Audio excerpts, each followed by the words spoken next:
بسم اللہ الرحمن الرحیم۔ فوائد مکیہ کا تیسرا باب ہے، چوتھی فصل ہے، وقف کے احکام، سبق نمبر 27 میں خوش آمدید۔ آج کے سبق کے اندر ہم الظنون، الرسول، السبیل پر وقف کرنے کا طریقہ پڑھیں گے۔ دو فائدے یہاں پر ذکر کیے گئے ہیں۔ پہلا فائدہ دیکھیں کہ روم کی حالت میں تنوین حذف ہو جائے گی، جیسا کہ ہائے ضمیر کا صلہ وقف بالروم اور وقف بالاسکان میں حذف ہو جاتا ہے، مثل بہی اور لہو کے۔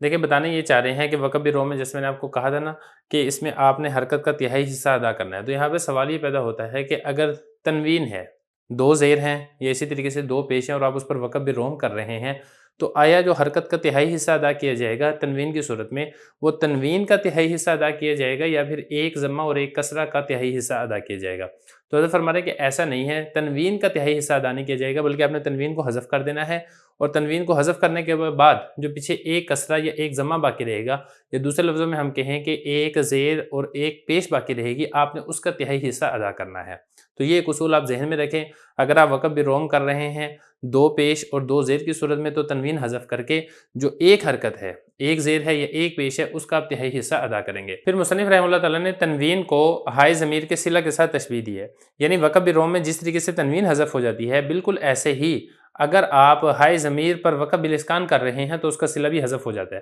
جیسے لہو ہے نا، جب آپ اس پہ وقف بالاسکان کریں گے تو آپ اس ہا کو ساکن کر دیں گے اور آپ اس کو پڑھیں گے لہ۔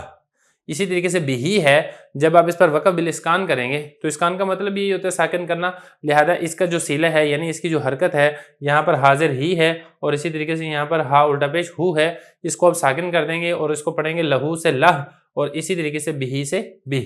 تو یہ فرما رہے ہیں کہ وقف کی حالت میں تنوین حذف ہو جائے گی، جیسا کہ ہائے ضمیر کا صلہ وقف بالروم اور وقف بالاسکان میں حذف ہو جاتا ہے۔ وقف بالاسکان میں تو میں آپ کو بتا چکا ہوں، جب آپ وقف بالاسکان کریں گے تب بھی حذف ہو جائے گا، یہ یعنی اس کی جو حرکت ہے وہ حذف ہو جائے گی، اور جب آپ وقف بالروم کریں گے اس میں یعنی یہاں پر ہائے ضمیر کے صلہ کے اندر، تو تب بھی آپ اس کی جو حرکت ہے اس کی حرکت کو حذف کر کے یہاں پر جو حرکت کا تہائی حصہ ہے آپ اس کو ادا کریں گے، بالکل ایسے ہی جیسے میں نے آپ کو تنوین کے اندر بتایا تھا کہ تنوین حذف ہو جاتی ہے اور ایک زیر اور ایک پیش اس کا تہائی حصہ ادا کیا جاتا ہے، جیسے کہ وقف بالروم میں ہوتا ہے۔ اب یہاں پہ ایک سوال پیدا ہوتا ہے کہ وقف بالروم اور وقف بالاشمام کیوں کیا جاتا ہے؟ دیکھیں وقف بالروم اور وقف بالاشمام کا مقصد یہ ہوتا ہے کہ جو سننے والا ہے اس کو موقوف علیہ کی حرکت کا علم ہو جائے۔ یہی وجہ ہے کہ قراء حضرات اشمام اور روم کو پسند کرتے ہیں، کیونکہ اشمام ہے تو وہاں پر ہونٹوں کو گول کر دیا جاتا ہے تو پتہ چل جاتا ہے کہ یہاں پر پیش ہے، اسی طریقے سے وقف بالروم ہے تو وہاں پر حرکت کا تہائی حصہ ادا کیا جاتا ہے تو وہاں سے بھی حرکت کا علم ہو جاتا ہے۔ تو یہی وجہ ہے کہ قراء حضرات وقف بالروم اور وقف بالاشمام کو پسند کرتے ہیں۔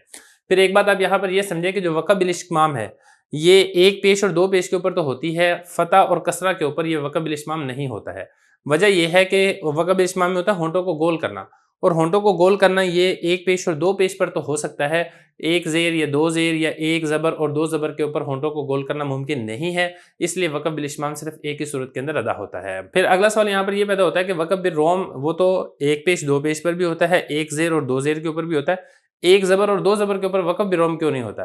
دیکھیں جو زبر ہے یا دوسرے لفظوں میں کہیں جو فتح ہے، فتح کے اوپر آپ وقف بالروم نہیں کر سکتے ہیں۔ وجہ یہ ہے کہ جو فتح ہے وہ اخف الحرکات ہے،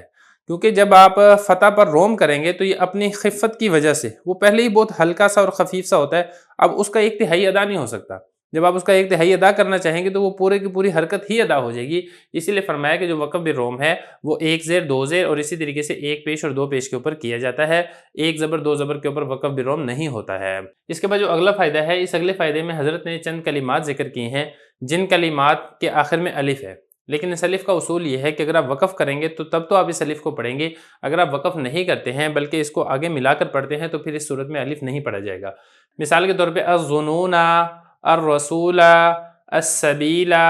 لیکن، اور جو سورہ کہف میں پہلا ہے قواریر، انا، تو وقف کی صورت میں تو آخر والا الف پڑھا جائے گا، لیکن اگر آپ اس کو وقف نہیں کرتے ہیں تو آپ اس کو پڑھیں گے الظنون، اسی طریقے سے الرسول، اسی طریقے سے السبیل، اسی طریقے سے لیکن، اسی طریقے سے قواریر، اسی طریقے سے انا۔ وقف نہیں کریں گے تو آپ نے اس کو اس طریقے سے پڑھنا ہے۔ تو یہ فرما رہے ہیں کہ الظنون، الرسول اور السبیل جو سورہ احزاب میں ہے، اور اسی طریقے سے پہلا قواریر جو سورہ دہر میں ہے، اور انا جو کہ ضمیر مرفوع منفصل ہے، جو نحوی لوگ ہیں وہ اچھے طریقے سے سمجھتے ہیں ضمیر مرفوع منفصل کیا ہوتی ہے، تفصیل میں جانے کی ضرورت نہیں ہے۔ اگر آپ نے اس کو سمجھنا ہے تو ہماری نحو کی پلے لسٹ آپ کو مل جائے گی، علم النحو کی بھی ہے، ہدایت النحو کی بھی ہے، کافیہ کی بھی ہے، وہاں پر آپ کو اس ضمیر کے بارے میں تفصیلی معلومات مل جائیں گی۔ ایسے ہی لاکنہ جو سورہ کہف میں ہے، ان کے جو آخر کا الف ہے وقف میں تو پڑھا جائے گا اور وصل میں نہیں پڑھا جائے گا۔ آگے دیکھیں حضرت فرما رہے ہیں سلاسلہ جو سورہ دہر میں ہے، دیکھیں اس میں سلاسلہ میں دو قراتیں ہیں، ایک تو ہے سلاسلن اور دوسرا ہے